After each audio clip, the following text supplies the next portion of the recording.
सोमवार को जब जियो फाइनेंशियल के नंबर्स आए थे उसके बाद जो इंपॉर्टेंट कंक्लूड्स थे उसमें दो तीन बातें बहुत इंपॉर्टेंट थी, क्योंकि सप्लाई चेन फाइनेंसिंग को वो लॉन्च करने वाले हैं, डेबिट कार्ड का सॉफ्ट लॉन्च स्टार्ट किया है। बजाज फाइनेंस के लिए पहले जब जियो फाइनेंशियल की अनाउंसमेंट हुई थी तब ये बात की जा रही थी कि उसके लिए एक दबाव हो सकता है, लेकिन अब नंबर ये प्रेजेंटेशन में और अब ब्रोकिंग हाउस भी ये बात कर रही हैं कि कहीं ना कहीं जियो फाइनेंशियल के एक्सपेंशन से बजाज फाइनेंस पे प्रेशर आ सकता है।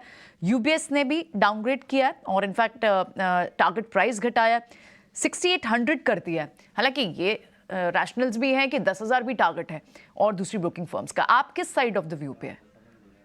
देखिए, बजाज फाइनेंस और जियो फाइनेंस का case is very much similar to that of Grasim for in the paint industry और एशियन पेंट्स।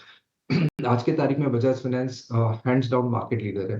रिसेंटली उन्होंने 10,000 करोड़ के ऊपर के फंड्स भी जुटाए हैं टू इंश्योर कि उनका जो मार्केट शेयर है, ग्रोथ मोमेंटम है, बरकरार रहे। जियो फाइनेंस नो डाउट आगे जाता है, एक डिस्ट्रप्टिव कॉम्पिटिटर है, लेकिन ये रातों रात कुछ नहीं होने वाला है, बिकॉज वेरी फ्रेंकली स्पीकिंग ये एक बिजनेस मॉडल है जो उनको लॉन्ग टर्म के लिहाज से वो लोग इवॉल्व कर रहे हैं। And it will take minimum 3 to 5 years for significant presence माने कि अगर बजाज फाइनेंस की बुक अगर 3.5 लाख करोड़ की है, तो जियो फाइनेंस की बुक 1 लाख करोड़ पहुंचने के लिए मुझे लग रहा है कि आने वाले 3 साल इजीली लग सकते हैं। तो तब तक हम जानते हैं कि बजाज फाइनेंस भी उसकी बुक एटलीस्ट 25% के कैगर से ग्रो करेंगे, बिकॉज उनके डिसबर्समेंट स्ट्रांग है, उनके अंडर राइटिंग स्ट्रांग है।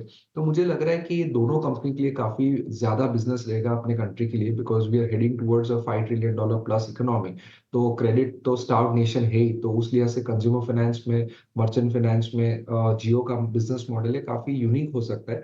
सो दोनों के लिए आई थिंक जगह है। मुझे लगता है कि बजाज फाइनेंस में अभी वैल्यूएशन थोड़े प्राइस टू परफेक्शन है।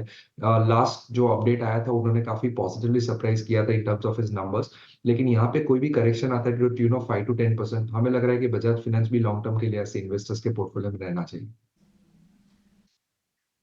बजाज फाइनेंस एक बेहतरीन स्टॉक फंडामेंटली और पोर्टफोलियो में रहना चाहिए। कंपटीशन इंटेंसिटी बढ़ती है तो उसे किस व्यू में स्ट्रीट देखता है, आज इस रिपोर्ट पर किस तरह से रिएक्शन होता है उसे देखना होगा, क्योंकि थोड़ा कल प्रेशर में था बजाज फाइनेंस, हालांकि ज़्यादा बड़ा नहीं, लेकिन आप देखें तो बजाज फाइनेंस परसों बेटर मूव कर रहा था, लेकिन कल थोड़ा सा बैंक्स फाइनेंस सारे थोड़े वीक हो रहे थे। देखना होगा कि आज इस रिपोर्ट का कोई इम्पैक्ट पड़ता है स्टॉक पे या नहीं। लेकिन